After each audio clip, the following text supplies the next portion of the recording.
दोस्तों नमस्कार। The logical Indian channel पे आपका स्वागत है। आज मैं पुनः एक बार आप सबके समक्ष हूँ और श्री पंकज कुमार त्रिपाठी जी के साथ वार्ता करने का एक बार पुनः अवसर मिला है। और पंकज जी, आपको बहुत बहुत धन्यवाद, आपने मुझे पुनः अवसर दिया है। बहुत बहुत स्वागत है जय जी आपका हमारे चैनल पर।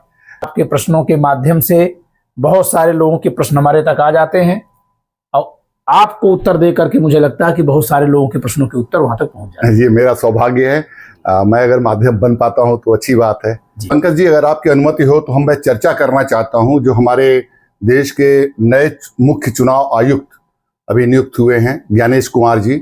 वैसे तो ये पहले से चुनाव आयुक्त थे, क्योंकि राजीव कुमार जी के जाने के बाद इनको मुख्य चुनाव आयुक्त की भूमिका दी गई है जी। तो उसके बारे में कुछ न्यूज में चल रहा है, कहीं कुछ विरोध भी चल रहा है, कहीं कुछ चिंताएं चल रही हैं।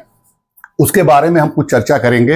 आपकी अनुमति हो तो हम लोग उस पर आपस में चर्चा जी। हाँ, अभी जो है मुख्य निर्वाचन आयुक्त के तौर पर तो जो पहले से निर्वाचन आयुक्त थे जी, उनमें जो सीनियर मोस्ट थे 2 लोगों में से उनको ऊपर पदोन्नत करके रखा गया है। ज्ञानेश कुमार जी पहले से नियुक्त थे, जोशी जी को नया नियुक्त किया गया है। जी बिल्कुल जी। आपने मेरी बात पूरी की, चूंकि ज्ञानेश कुमार जी पहले से थे ही। सबसे पहले मैं ये जानना चाहूंगा, चूंकि आप संविधान के ज्ञाता हैं और संविधान पे आपने समाज को देते रहे हैं, तो सबसे पहले ये जानना चाहूंगा कि हमारे संविधान में मुख्य चुनाव आयुक्त के निर्वाचन की या उनको पदस्थापित करने की क्या प्रक्रिया है, संविधान के अनुसार क्या प्रक्रिया है? देखिए अजय जी, संविधान में अनुच्छेद 324 के खंड 2 में इस संदर्भ में प्रक्रिया की गई है और मैं संविधान से ही पढ़ दे रहा हूं जी। मेरी किताब में भी मैंने जी, ये आपकी बुक है। हाँ, ये हमारी लिखी बुक है जी। और इसके पृष्ठ संख्या 155 पर जी, ये जो ग्रे कलर में होता है वो संविधान में जो है वो लिखा है जी। बिल्कुल। और इसकी व्याख्या हम यहाँ आगे किए हुए हैं सरल शब्दों में समझने। तो ये सरल शब्द में ये संविधान की मूल बात है जो संविधान में लिखा है जी। ये कोट है जी, जो संविधान सभा में लिखा है जी, जो संविधान में है जी।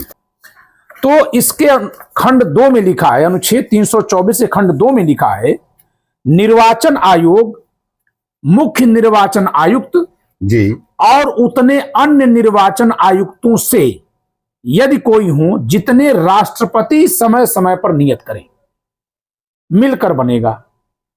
तो पहली बात तो यह है कि संविधान के अनुसार एक पद तो अनिवार्य है जिसे मुख्य निर्वाचन आयुक्त कहा जाएगा जी। यानी निर्वाचन आयोग एकल सदस्य भी हो सकता है। था ही पहले जी, पहले तो था ही। राजीव गांधी जी, मुझे याद आता है 1989 के पहले तक एक ही थे जी, और बाद में 2 हुए, 3 हुए, फिर एक किए गए नरसिम्हा राव जी की सरकार में। ये सब हमने लिखा, इस किताब में लिखा हुआ है जी। देखिए 16 अक्टूबर 1989 को जी निर्वाचन आयोग में आयुक्तों की संख्या 3 कर दी गई जी। कहा जाता है कि इस पर भी अभी चर्चा हम करेंगे। विश्वनाथ प्रताप सिंह की सरकार थी? नहीं, अभी चुनाव चल रहा था। अच्छा, क्योंकि विश्वनाथ प्रताप सिंह की सरकार आएगी दिसंबर 89 में। ठीक चुनाव के समय पर 3 आयुक्त क्यों लगाए गए, बनाए गए जी, इस पर भी चर्चा आज करूंगा। उस समय के सत्तारूढ़ दल वो कहीं कोई आशंका होगी। हाँ, अब देखिए अभी चर्चा होगी, मोनोपोली ना हो। हाँ, अभी चर्चा होगी क्योंकि टीएन सेशन जी थी जी, अभी चर्चा होगी। तो एक तो सदस्य कितने होंगे, तो एक होना अनिवार्य है, शेष राष्ट्रपति जितना समय समय पर नियत करें जी। अब राष्ट्रपति कोई भी कार्य जो करेंगे, अनुच्छेद 74 में लिखा है कि मंत्री परिषद के परामर्श से करेंगे जी। तो यानी यह शक्ति प्रकारांतर से मंत्री परिषद के पास चली गई। जो संविधान में लिखा उसके अनुसार यह शक्ति मंत्री परिषद में है जी। अब आगे देखते हैं, तथा मुख्य निर्वाचन आयुक्त और अन्य निर्वाचन आयुक्तों की नियुक्ति संसद द्वारा इस निमित्त बनाई गई विधि के उपबंधों के अधीन रहते हुए राष्ट्रपति द्वारा की जाएगी। यानी कि संख्या कितनी होगी, एक तो होनी संविधान के तहत अनिवार्य है जी।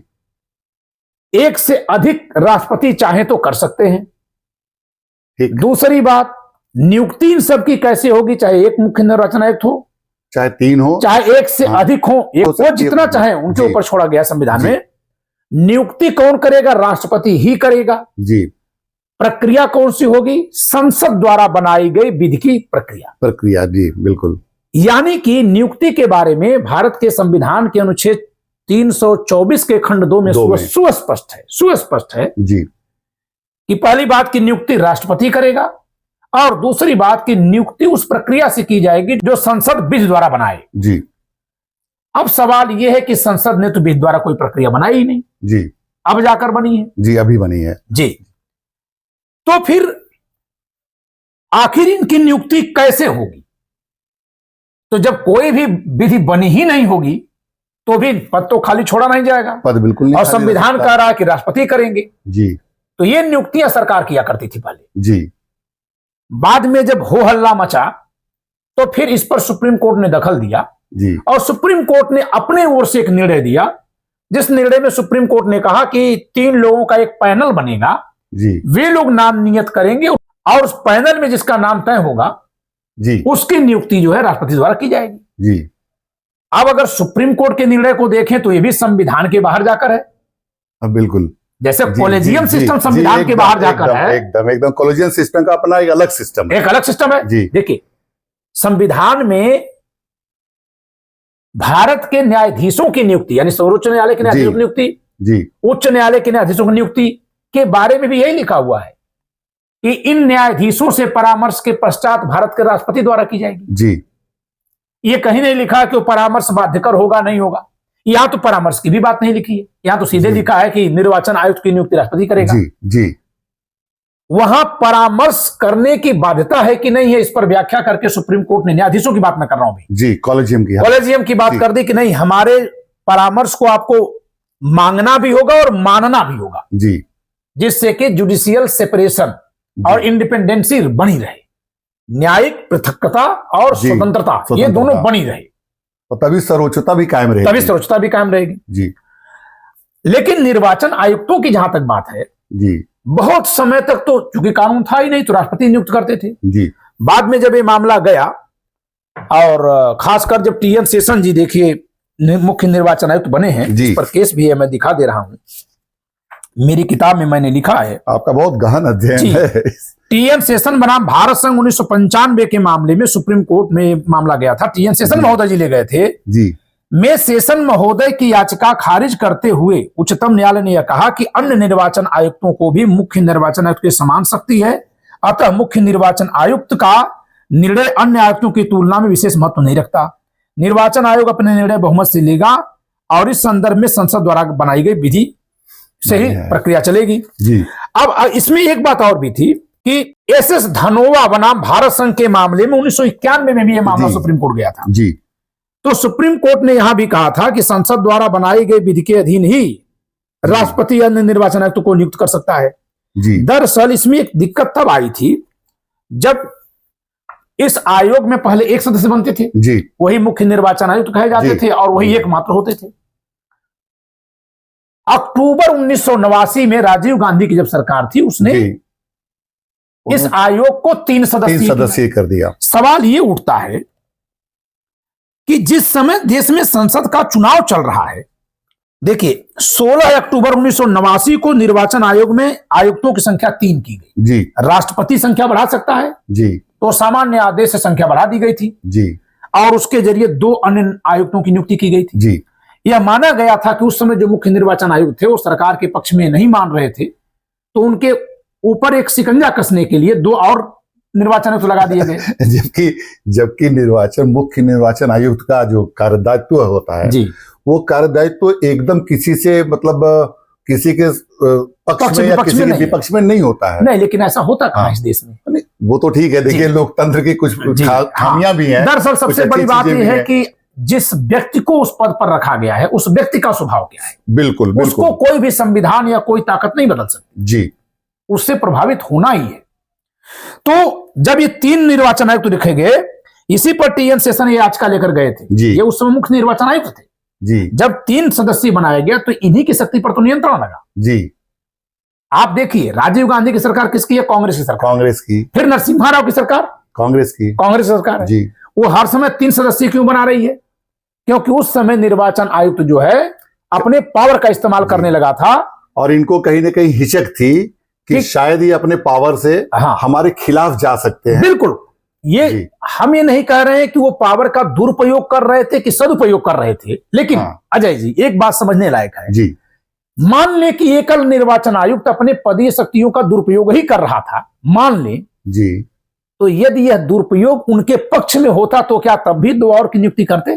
शायद नहीं करते, कभी नहीं करते। शायद छोड़िए, मानव मनोविज्ञान है कि जिस चीज में मेरा लाभ अनावश्यक रूप से हो रहा है, बिना मेरे किसी प्रयास के अनायास ही हो रहा है, वहां चुप रहने भर में क्या दिक्कत है? बिल्कुल। सक्रिय होकर के किसी दुरुपयोग को भी तभी रोका जाएगा जब हमारे खिलाफ हो, जी, और या फिर सदुपयोग को नियंत्रित करना था। ये सामान्य मानव मनोविज्ञान है। जी बिल्कुल। तो ये कहना कि निर्वाचन आयोग से अभी खिलवाड़ हुआ है या हो रहा है, अभी तो ये बड़ी जल्दबाजी होगी, लेकिन निर्वाचन आयुक्तों पर हमेशा सवाल उठा है, इनकी नियुक्ति की प्रक्रिया पर, इनकी कार्यशैली पर। आगे चलते हैं। इसी किताब में देखिए मैंने लिखा है पेज संख्या 156 पर जी, ये थोड़ा सा संदर्भ मैंने संक्षिप्त रूप में दिया है। देखिए ये जो रिट याचिका लगाए थे टी.एन. शेषन साहब जी, किस बात की लगाए थे? जो 1995 में निस्तारित हुई। जी, दोनों को बराबर, बाकी के दोनों सदस्यों को भी बराबर का अधिकार क्यों दिया गया? ये कह रहे थे जी कि मुख्य निर्वाचन आयुक्त को निर्णय लेने का अधिकार होना चाहिए। 2 निर्वाचन आयुक्त अगर एक तरफ सहमत भी हो गए तो भी जो मुख्य निर्वाचन आयुक्त कहेगा वही बात मानी जाएगी। टी.एन. शेषन जी कहना चाह रहे थे जी।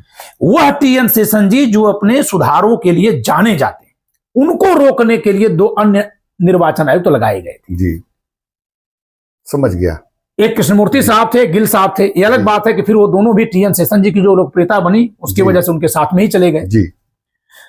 अब सवाल यह बनता है कि संविधान में तो प्रक्रिया यही है कि राष्ट्रपति इनकी नियुक्ति करेगा संसद द्वारा बनाई गई विधि के अनुसार। जी, पहले कोई विधि थी नहीं। तो सुप्रीम कोर्ट ने निष्पक्षता की बात, स्वतंत्रता और स्वायत्तता की बात को ध्यान में रखते हुए यह फैसला दे दिया कि यह नियुक्ति एक ऐसे पैनल से की जाएगी जिसमें 3 लोग होंगे, जिसमें एक सरकार से होंगे, एक विपक्ष से होंगे और एक थर्ड पार्टी के तौर पर खुद मुख्य न्यायाधीश होंगे। जी। इस पर भी सवाल उठता है कि सुप्रीम कोर्ट जब कभी उसके पास कोई सख्त की व्याख्या की बात जाती है तो व्याख्या करने में या तो अपने पक्ष में कर लेता है या अपने पास ले लेता है। संविधान में निर्वाचन आयुक्तों की नियुक्ति की शक्ति किसको दी गई? राष्ट्रपति को। राष्ट्रपति को दी गई। और इस शक्ति का कहीं भी अदालत से कोई लेना देना नहीं है। जैसे जजों की नियुक्ति की शक्ति भी राष्ट्रपति को दी गई, लेकिन उसमें यह भी लिखा गया कि मुख्य न्यायाधीश से और अन्य न्यायाधीशों से परामर्श के बाद ही करेंगे। जी। तो परामर्श की शक्ति का प्रयोग करके वो कॉलेजियम का निर्माण, वो बाध्यकारी हो गई। जी, वो बाध्यकारी कर दी। लेकिन यहां तो कहीं भी सुप्रीम कोर्ट को कोई पावर नहीं दी गई है। जी।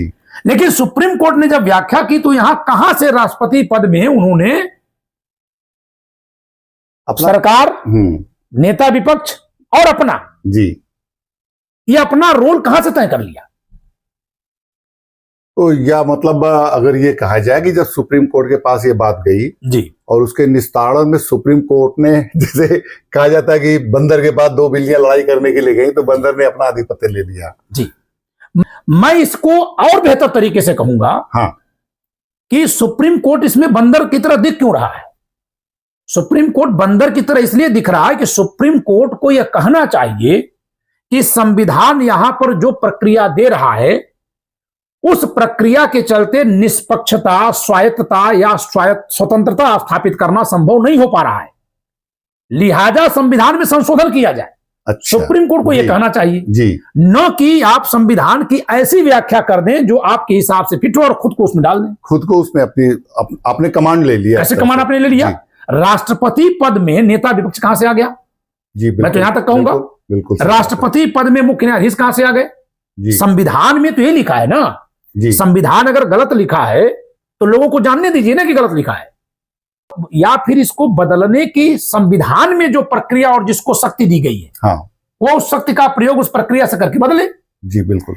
मैं इसी नाते जब संविधान में संशोधन पर अध्याय लिखा हूं अजय जी, तो मैंने संविधान संशोधन की बात की प्रक्रिया में मैंने ऐसे लिखा है, इसके लिखित स्वरूप में संशोधन और इसके केवल प्रभाव और अर्थ में संशोधन। जी, ये कहीं लिखा नहीं मिलेगा। लिखित स्वरूप में संशोधन की प्रक्रिया अनुच्छेद 369 में दी गई है। जी, जी। लेकिन इसके प्रभाव और अर्थ में संशोधन सर्वोच्च न्यायालय, उच्च न्यायालय अपने निर्णय से कर देते हैं। जी। और मैं दावे के साथ कह रहा हूं, एक अधिवक्ता होने के बावजूद भी मैं इस बात को कहने से नहीं हिचकूंगा कि बहुत सारे मामलों में माननीय सर्वोच्च न्यायालय ने संविधान की व्याख्या करने के बहाने से संविधान को बदल दिया है। बदल दिया जी, व्याख्या ही बदल गई तो उसका अर्थ बदल गया, तो उसका प्रभाव बदल गया। प्रभाव बदल गया जी। आपको अगर ये लग रहा है कि संविधान में यह लिखावट गलत हो गई है, तो आप उसका अर्थ इतना दूर कैसे ले जा सकते हैं? बिल्कुल बिल्कुल। क्योंकि आप कोई ना कोई एक तो लाइन रखेंगे, कोई ना कोई एक पैरामीटर रखेंगे। संविधान सभा का विकल्प अगर कोई बना है संविधान में तो संसद है जी, न कि सुप्रीम कोर्ट। जी बिल्कुल बिल्कुल। मैं कह रहा हूं कि यहां वो बंदर जैसे क्यों दिख रहे हैं? हो सकता है कि बड़े अच्छे काम कर रहे हैं। मैं उनके निर्णय के संविधानवादिता पर सवाल नहीं करता, कॉन्स्टिट्यूशनलिज्म पे सवाल नहीं करता जी। और किसी भी देश का संविधान संविधानवाद के अनुकूल होए जरूरी नहीं है। बिल्कुल। लेकिन संविधान से ही जब सुप्रीम कोर्ट चल रहा है और संविधान संविधानवाद से थोड़ा सा पीछे ही रह गया है, तो सुप्रीम कोर्ट का काम उसको कर देना नहीं है जो उसको करने का हक नहीं है। क्योंकि जब सुप्रीम कोर्ट ये कर ले रहा है तो फिर वही सुप्रीम कोर्ट किसी दूसरे मामले में संविधान से बहुत दूर जाकर जब दूसरी तरफ व्याख्या कर दे रहा है जी, तो जो प्रभावित हो रहे हैं वो कह रहे हैं कि ये तो संविधान के साथ गलत काम कर रहे हैं जी। आपको इस तरह की व्याख्या करने की शक्ति किसने दे दी है? नहीं होनी चाहिए, नहीं होनी चाहिए, बिल्कुल नहीं होनी चाहिए। यदि संविधान के निर्माण के समय ही हमारे संविधान निर्माताओं द्वारा भविष्य में उत्पन्न होने वाली उन आशंकाओं, उन चुनौतियों, उन बुराइयों को नहीं भापा जा सका था और इस नाते कुछ कमतर प्रावधान हो गए जी, तो वे लोग तो स्वयं ही ये स्वीकार किए थे कि हम कमतर किए होंगे, जरूरत के मुताबिक बदलाव की जरूरत पड़ेगी, इसी नाते संविधान में संशोधन की व्यवस्था रखी है। बिल्कुल रखी गई है। तो जो व्यवस्था है, जो प्रक्रिया है, जिसको शक्ति दी गई है, उसके जरिए वो व्यवस्था से आप बदलाव करवा लीजिए। जी। मैं सुप्रीम कोर्ट पर सवाल कर रहा हूं, आप हर जगह अपने हिसाब से बदलाव क्यों करते हैं? हो सकता है कि संविधानवाद के अनुकूल हो, लेकिन फिर ये जांचेगा कौन कि संविधानवाद में क्या है? हाँ, ये निर्णय करने का अधिकार फिर किसके पास है? बिल्कुल जी। क्योंकि अगर हम संविधानवाद की बात करें तो यही सुप्रीम कोर्ट जब कहता है आरक्षण के मामले पर जी कि जिस किसी वर्ग में से कुछ लोगों को आरक्षण का लाभ मिल चुका है तुलनात्मक रूप से, जी, उनको थोड़ा अलग करके दूसरों को दिया जाए, तो बचे हुए लोगों को दिया जाए, उनको भी दिया जाए, उनका हिस्सा अलग कर दिया जाए, तो वो सड़क पर आकर आंदोलन जब कर रहे हैं तो वे तो संविधानवाद की दुहाई नहीं दे रहे हैं, वो तो कह रहे हैं संविधान में जो लिखा हमको वही चाहिए।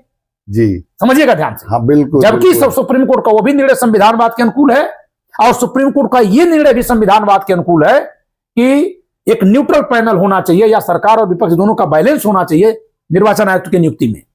लेकिन जब सुप्रीम कोर्ट को लोग पकड़ते हैं तो फिर यहां सुप्रीम कोर्ट को छूट कैसे दी जा रही है? बिल्कुल सही कह रहे हैं आप पंकज जी, चीजें काफी क्लियर हो रही हैं इसमें। आप संविधान से अगर चल रहे तो फिर इसी से चलिए जी, और पूरी तरह से इससे चलिए, बदलिए, 2/3 बहुमत के जरिए संशोधन करिए। किया गया है, बहुत बार किया गया है। हाँ, बहुत बार किया गया है और आवश्यकता पड़ेगी आगे भी किया जाएगा। जी। अब एक बात और भी है, यदि कोई संशोधन होता है, संविधान में संशोधन होता है और वो सुप्रीम कोर्ट को लगता है कि गलत है, तो सुप्रीम कोर्ट उसे असंवैधानिक करार दे सकता है। जी, वो शक्ति है उसके पास, वह शक्ति उसने अर्जित की है। केशवानंद भारती के केस से उन्होंने एक सिद्धांत स्थापित किया, संविधान के आधारिक संरचना का सिद्धांत। लेकिन इस सिद्धांत का प्रयोग करके सुप्रीम कोर्ट संविधान की उन खामियों को नहीं दूर कर सकता जो मूल संविधान में है। और ये जो त्रुटि दिखाई दे रही है कि राष्ट्रपति नियुक्ति करेंगे और अनुच्छेद 74 के अनुसार राष्ट्रपति वही करेंगे जो मंत्रिपरिषद कहेगी जी, तो ये तो अगर मैं संविधान की व्याख्या कर दूं, बहुत सारे हमारे दर्शक समझ नहीं पाएंगे इस बात को और इस नाते शायद असहमत हूं कि यदि मैं संविधान की व्याख्या करके कहूं तो संसद में जो विधि बना करके उन्होंने शक्ति दी है विपक्ष के नेता को, वो भी अपने आप में अतिरिक्त विस्तार किया है, क्योंकि राष्ट्रपति जो भी कार्य करेगा मंत्रिपरिषद के परामर्श से करेगा। यहां तो विपक्ष के नेता को भी लिया जा रहा है। ये तो अच्छी बात है वैसे, अगर देखा जाए तो अच्छी बिल्कुल अच्छी बात है, निष्पक्ष होने के लिए, निष्पक्ष होने के लिए है। और यह शक्ति संविधान के अनुच्छेद 324 के 2 में संसद को मिली है कि आप प्रक्रिया बनाकर दे दीजिए। अब संविधान ने जब संसद को यह शक्ति दे दी तो संसद उस शक्ति का प्रयोग कर रही है, दुरुपयोग कर, इसका मापदंड क्या है? जिस टीएन शेषन की जय जयकार की जाती है, उनकी नियुक्ति कौन किया था? वही सरकार की थी जिस सरकार ने उनकी शक्ति को रोकने के लिए, संकुचित करने के लिए, उस पर नियंत्रण लगाने के लिए दो अन्य को लाया। जी। तो ये कहना कि कोई अपनी पसंद का नियुक्त कर रहा है, इसको आप न कभी रोक सकते हैं न जांच सकते हैं। तो पंकज जी, आपने बहुत अच्छी अच्छी जानकारियां दी हैं। और पंकज जी, एक सवाल अभी मन में आ रहा, चूंकि आपसे बात करते समय याद आया मुझे, मैंने सोशल मीडिया पे इधर बीच पढ़ा था जी कि संविधान सभा में यह सुझाव आया था कि 2/3 बहुमत से ही संसद के 2/3 बहुमत से ही चुनाव आयुक्त की नियुक्ति की जाए। और मुझे ऐसा लगता नहीं है कि ऐसा कोई सुझाव हमारे संविधान में है, लेकिन ये बोला जाता है कि संविधान सभा में ऐसा सुझाव आया था। शिब्बल जी थे, कोई सिब्बन लाल सक्सेना जी थे जिन्होंने ये सुझाव दिया था। लेकिन मैं जहां तक जानता हूं, शायद मैं गलत भी हो सकता हूं, आप ज्यादा बेहतर प्रकाश डाल पाएंगे, कि इस सक्सेना जी ने जो सुझाव दिया था उसको संविधान सभा ने स्वयं ही अस्वीकार कर दिया था, उसको एक्सेप्ट नहीं किया था, अदरवाइज वो हमारे संविधान में आया होता जी। तो जरा इस पे थोड़ा प्रकाश डालेंगे। उनके सुझाव को खारिज किया गया, इसका सबूत हमारे संविधान में है। सुझाव तो आया था जी। सिब्बन लाल सक्सेना जी ने कहा था कि आगे चल करके जी निर्वाचन आयोग को अपने नियंत्रण में रखने के लिए सरकार में बैठे लोग जी राष्ट्रपति के जरिए अपनी इच्छानुसार लोगों की नियुक्ति वहां करवाएंगे, अपने अनुकूल लोगों की जी, अपनी पसंद के लोग जी। और इससे लोकतंत्र डगमगा सकता है, ये आशंका सिब्बन लाल सक्सेना जी के माध्यम से आई थी जी। जायज भी थी, बिल्कुल जायज थी। यही तो मैं कह रहा हूं कि संविधान की उन कमियों को सुप्रीम कोर्ट कितना दूर कर रहा है, क्यों कर रहा है? जो कमियां संविधान सभा ने कर रखी जी, जो संविधान बनाने वालों से हुई है, समय के साथ साबित होने दीजिए ना कि क्या क्या गलत हो गया, क्या सही हो गया, ताकि बदलाव जब हो तो जनता जागरूक भी हो। तो सक्सेना जी के इस सुझाव पे मेरे 2 प्रश्न हैं जी। पहला ये जी कि संविधान सभा ने उनके इस सुझाव को स्वीकार नहीं किया जी, पहला चीज जी। और दूसरी चीज यह जो सुझाव था, यह संविधान सभा का सुझाव नहीं था जी, यह सुझाव संविधान सभा के एक सदस्य ने उस सभा में रखा था जी। दोनों में अंतर आप थोड़ा स्पष्ट करेंगे जी। मैं भी कहीं सोशल मीडिया पर यह पढ़ रहा था जिसमें शीर्षक के तौर पर लिख दिया है कि संविधान सभा ने सुझाव दिया था। हाँ जी, यही मैंने भी पढ़ा था। अच्छा। जी, तो ये गलत है, वो भ्रम पैदा करने वाला शीर्षक है। संविधान सभा किसको सुझाव देगी? वो तो खुद संविधान बना रही है। तो संविधान बना रही थी, वो उस समय की संप्रभु संस्था थी, सॉवरेन थी, उसको बिल्कुल सॉवरेन थी, और उसको जो बनाना था उन्होंने बना करके रख दिया और उसको उससे पूरा भारत बाध्य है, बिल्कुल बाध्य है। तो वो सुझाव नहीं दे रहे थे। सुझाव उनकी कमेटियां दे सकती हैं, उनके सदस्य दे सकते हैं, या बाहर के लोग भी दे सकते हैं। तो सिब्बन लाल सक्सेना जी ने सुझाव दिया था कि निर्वाचन आयुक्त के पद को हल्के में न लिया जाए, आगे चल करके लोग चुनाव जीतने के लिए इस पद पर अपने इच्छानुकूल लोगों को, अपने मनोनुकूल लोगों को बैठाने की कोशिश करेंगे। लेकिन संविधान सभा ने इसको गंभीरता से नहीं लिया। इसका प्रमाण क्या है? अगर गंभीरता से लेते तो अनुच्छेद 324(2) में जो लिखा मिल रहा है जी, जो राष्ट्रपति को अधिकार दिया, राष्ट्रपति को दे दिया गया, और संसद जो विधि बनाकर कह देगी वैसा होगा, वैसा माना जाएगा। संसद जो विधि भी बनाएगी तो सामान्य बहुमत से बनाएगी जी, और सामान्य बहुमत में बहुमत किसका होगा?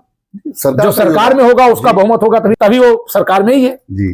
तो इस तरह से प्रकारांतर से तो आपने 324(2) में सरकार को ही शक्ति दी जी, संविधान सभा में जी। ये दोष संविधान सभा का है, ये दोष हमारे संविधान का है जी। लेकिन अब मैं इसके दूसरी तरफ लेकर चल रहा हूं कि सिब्बन लाल सक्सेना जी की बात अगर मान ली जाती तो क्या सब कुछ सही हो जाता? भारत में एक पद है भारत के राष्ट्रपति का जी, जिनकी नियुक्ति जो है निर्वाचन से होती है, यानी नियुक्ति नहीं होती, उनका निर्वाचन इलेक्शन होता है। इनकी तो नियुक्ति हो रही है, जिसके निर्वाचन की बात कर रहे थे सिब्बन लाल सक्सेना जी, लेकिन उनका निर्वाचन होता है। और वो निर्वाचन कौन लोग करते हैं? संसद के सभी निर्वाचित सदस्य, दोनों सदनों की, और सभी विधानसभाओं के निर्वाचित सदस्य जी। सबसे बड़ी संख्या में मतदाता वहां शामिल होते हैं जी। राष्ट्रपति के चुनाव में सभी विधानसभाओं के सभी निर्वाचित सदस्य होते हैं जी। और लोकसभा और राज्यसभा के सभी निर्वाचित जी सदस्य। लेकिन क्या यह मान लिया जाए कि इस रूप से, इस तरीके से, इस प्रक्रिया से जो राष्ट्रपति पद पर आ रहे हैं या आए हैं जी, वे निष्पक्ष होते हैं? देखिए, मैं राष्ट्रपति पे कोई सवाल नहीं करना चाहूंगा। बिल्कुल सवाल होगा नहीं, मैं इसलिए करना नहीं चाहूंगा। हाँ। मैं आपका एक आम श्रोता हूं और ये चीजें, चूंकि जो प्रक्रिया है उस प्रक्रिया पे सवाल हो सकता है, राष्ट्रपति पद पे सवाल नहीं हो सकता। राष्ट्रपति पद पे बिल्कुल सवाल होता है। राष्ट्रपति पद को लेकर के शुरू में ही विवाद हुआ था। प्रधानमंत्री का पद जी सीधे लोकसभा में बहुमत पाने वाला पद जी, होता है। जी वो कभी भी पद से हट सकता है। राष्ट्रपति को हटाने के लिए 2/3 बहुमत चाहिए। जी, सुरक्षित पद है जी, सुरक्षित है लेकिन शक्ति कम दी गई है। जी। तो शक्ति कम दी गई, पद की सुरक्षा ज्यादा दी गई। ऐसा क्यों किया गया? ताकि देश हमेशा स्थिर दिखाई दे। लेकिन मैं कह रहा हूं कि जिस 2/3 प्रक्रिया की हम लोग बात कर रहे हैं जी, उस 2/3 प्रक्रिया से ही डॉक्टर राजेंद्र प्रसाद भी बने, जी, उसी 2/3 प्रक्रिया से कोविंद साहब भी बने, जी, जो बाद में सरकार के ही द्वारा बनाई एक कमेटी के अध्यक्ष हैं। अध्यक्ष हैं जी, जो बीजेपी का एक एजेंडा है वन नेशन वन इलेक्शन, जी, उसके लिए जो सरकार ने कमेटी बनाई उसको चेयरमैन बने हुए और जी, राष्ट्रपति जी, पद से हैं। जी, जैसे आप सुप्रीम कोर्ट के तमाम न्यायाधीशों को देखिए, जी, कॉलेजियम से आने के बावजूद भी कुछ न्यायाधीशों ने न्याय का इतिहास रचा, कीर्तिमान रचा। जी, कुछ न्यायाधीश उसी कॉलेजियम से आकर के सरकार के अधीन कोई पद पाने के लिए किसी हद तक गिर रहे हैं। मैं कहना यह चाह रहा हूं कि अंत में संविधान में चाहे कोई भी प्रक्रिया आप लिखेंगे, जो व्यक्ति उस पद पर बैठेगा उस पर भी बहुत कुछ छोड़ना पड़ेगा। और व्यक्ति क्या करेगा? देश का चरित्र जैसा होगा, मतदाताओं का जैसा चरित्र होगा। आज के समय में हम लोग जिनको वोट देने जाते हैं, करीब 20 लाख मतदाता उत्तर प्रदेश में सांसद का चुनाव करते हैं। जी, जी, और लगभग सभी जगह अपराधी चुन लिए जा रहे हैं। कौन दोषी है? हम मतदाता दोषी हैं। तो या तो हम मतदाता दोषी हैं या संविधान बनाने वाले दोषी हैं। भाई यही तो बना के गए। नहीं, संविधान तो क्या कहेंगे? तो उनको तो हम दोष दे नहीं सकते। जी, तो है क्या कि हम लोग नीचे से ही लोकतंत्र में खामी पैदा कर रहे हैं और ये ऊपर तक जा रही है।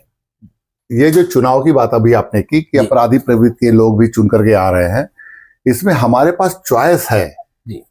लेकिन हम मतदाता चूंकि वर्ग में इतने बटे हुए हैं जी कि हमारी चॉइस किस आधार पर है?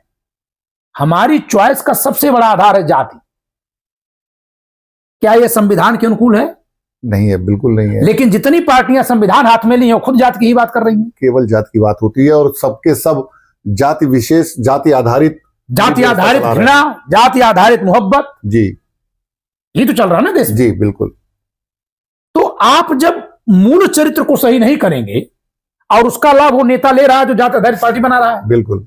तो जब वो लाभ वहां ले रहा है और वो संविधान को आगे रख दे रहा है, जी, तो उसी तरह से जो नियुक्त हुआ वो भी कहेगा हम भी तो संविधान से ही आए हैं।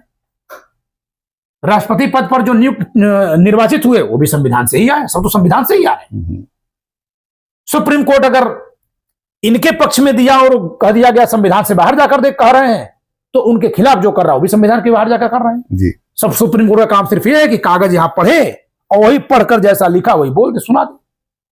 सीमित तो करना पड़ेगा ना। फिर ऐसा तो नहीं होगा ना कि हम अपने हिसाब से कुछ का विरोध कर लें, कुछ का समर्थन कर लें। नहीं, संभव नहीं है। हमें तो संविधानवाद तक अगर जाना है तो देखना पड़ेगा।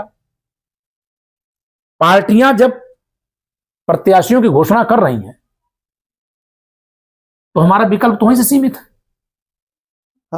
गिवन प्रत्याशी के बीच में से, गिवन प्रत्याशी के बीच में से है। जी, दल बदल एक ऑप्शन नोटा का है लेकिन वो कभी जीता नहीं आज तक। वो नोटा का भी ऑप्शन अभी बन गया है। कभी जीता नहीं, जब से कभी जीता नहीं। और दूसरी बात आओ कि नोटा जीत भी जाएगा तब भी हारा रहेगा, तब भी हारा रहेगा। बिल्कुल, बिल्कुल। वो तो एक तरह का मजाक है। हाँ, वो तो वोटर्स का कोई प्रतिनिधि तो गया नहीं सभा में। जी, वो तो वोट न देने के समान। जी, जी। मैं तो कह रहा हूं कि जितने भी लोग वोट न देने गए सबको नोटा ही तो मान लिया जाए। हाँ, बिल्कुल मानना चाहिए ना। जब नोटा की कोई वैल्यू नहीं है, उनका इंटरेस्ट नहीं है, नहीं। इन प्रत्याशियों में इंटरेस्ट होता तो जाते। अगली बात जान लीजिए, दल बदल कानून बना है। जी, मैं अपने दर्शकों को बताना चाहूंगा कि दल बदल कानून सबसे पहले 1985 में बना। राजीव गांधी जी की सरकार थी, लोकसभा में प्रचंड बहुमत था, लेकिन सभी दलों के इक्के दुक्के ही सांसद थे, सबने समर्थन कर दिया। फिर 2003 में बीजेपी की सरकार थी, अटल बिहारी वाजपेयी जी प्रधानमंत्री थे, 24 दलों की सरकार थी। जी, ध्वनि मत से वो संविधान संशोधन पारित हुआ। और इन्हीं संशोधनों के चलते जो दल बदल के संशोधन हुए, अजय जी कभी आप चर्चा करिएगा, हम लोग इस पर चर्चा करेंगे। हाँ।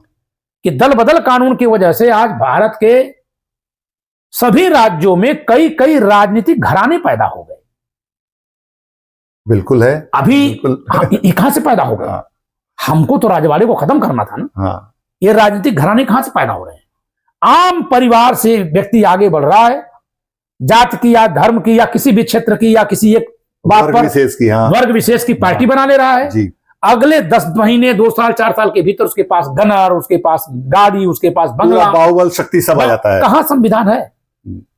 कहीं नहीं है, सही बात। मुझे बड़ी तरस आती है कि कुछ लोग केवल एक तरफ सवाल उठाते हैं। तमाम हमारे दर्शकों में से ऐसे लोग कॉलेजियम कॉलेजियम कॉलेजियम पर सवाल उठाते हैं। नहीं, कॉलेजियम का सब्स्टिट्यूट कैसे हो सकता है? सब्स्टिट्यूट कर लीजिएगा, हाँ, लेकिन कॉलेजियम से जो उत्पाद हुआ उसमें दोष क्या है? दोष यह है कि भाई भतीजावाद हो रहा है। यही तो आप राजनीति में जहां आपको चुनना वही आप भी तो वही कर रहे हैं। आम मतदाता वही पीस रहा है। तो आम मतदाता वही कर रहा है जो वहां जज बैठकर कर रहा है। तो जैसा राजा वैसा प्रजा, जैसी प्रजा वैसा राजा, सब बराबर है। इस पूरे देश का चरित्र ही यही है। मुझे तो तरस आती है राजस्थान के उन रजवाड़ों पर जो बेचारे आजादी के बाद एकीकरण के नाम पर पटेल साहब के कहने पर अपने रियासतें छोड़ दी और सब विलीन कर दी जी। बाद में उनको जो संधि के तहत प्रीवी पर्स मिलना था, इंदिरा जी वो भी एक झटके में समाप्त कर दी, बिना सुने उनको समाप्त कर दी। आज के लोग तो यूएनओ में चले जा रहे हैं जी।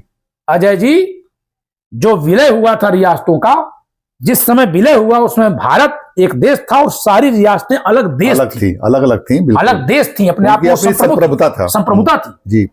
और ये संधि हुई है जी, जो विलय है वो विलय की संधि हुई है। एकाएक जो प्रीवी पर्स बंद किया था इंदिरा जी ने, जिससे देश को बहुत लाभ मिला है, लेकिन वो रजवाड़े चाहते तो चले जाते यूएनओ जी, कि आपने हमको बीच में छोड़ दिया। संधि हुई थी ना, जिस दिन संधि हुई उस दिन दोनों सॉवरेन बैठ के संधि की थी जी। एक तरफा आप कैसे तोड़ देंगे? लेकिन वो नहीं कहीं गए, वो रह गए और उनके खत्म हो जाने पर हम आज नए नए रजवाड़े बनाते हैं। राजनीतिक दृष्टि से रजवाड़े ही बन रहे हैं, सब रजवाड़े बन रहे हैं और लोग बड़े खुश होते हैं। तो फिर ये संविधान कौन चाह रहा है? इसलिए भविष्य के गर्भ में है कि जो निर्वाचन आयुक्त नियुक्त हुआ वो कितना ईमानदार होगा, कितना बेईमान होगा। हटाया तो जाएगा 2/3 बहुमत से जी। इस देश में संसद 2/3 बहुमत कभी बिठा पाएगी? आने वाले समय में तो संभव नहीं दिखता।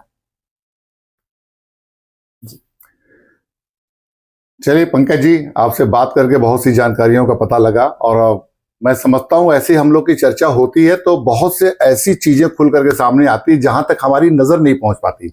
लेकिन चूंकि आप संविधान के बहुत अच्छे ज्ञाता हैं और अच्छी तरह से आप व्याख्या करने में सक्षम हैं, तो मेरे माध्यम से अगर हमारे श्रोताओं को, आपके श्रोताओं को कुछ जानकारियां मिली हैं, उसके लिए मैं आपके दर्शकों की तरफ से शुक्रगुजार हूं और आपको धन्यवाद देता हूं और उम्मीद करते हैं कि हम लोग आगे भी ऐसी चर्चा। बिल्कुल अजय जी, आपका बहुत बहुत स्वागत है चैनल पर। मैं तो चाहूंगा कि आप लगातार आते रहिए। आपके प्रश्नों के माध्यम से, मेरा सौभाग्य आपके प्रश्नों के माध्यम से हम दर्शकों तक उस आलोचनात्मक शैली में अपनी बात पहुंचा पाएंगे जिस शैली में जनता तक संविधान की बात जानी जरूरी है, बहुत आवश्यक है, क्योंकि इसी तरह से और अन्य भी जानकारियां सामने आती रहेंगी जी। ये बहुत बहुत धन्यवाद आपका सर। धन्यवाद। जय संविधान। जय संविधान। संविधान पर लिखी मेरी पुस्तक मंगाने के लिए आप इस नंबर पर संपर्क कर सकते हैं और यदि यह वीडियो आपको पसंद आई हो तो वीडियो को लाइक करिएगा, शेयर करिएगा। चैनल सब्सक्राइब न किए हो तो चैनल सब्सक्राइब जरूर करिएगा। धन्यवाद दोस्तों।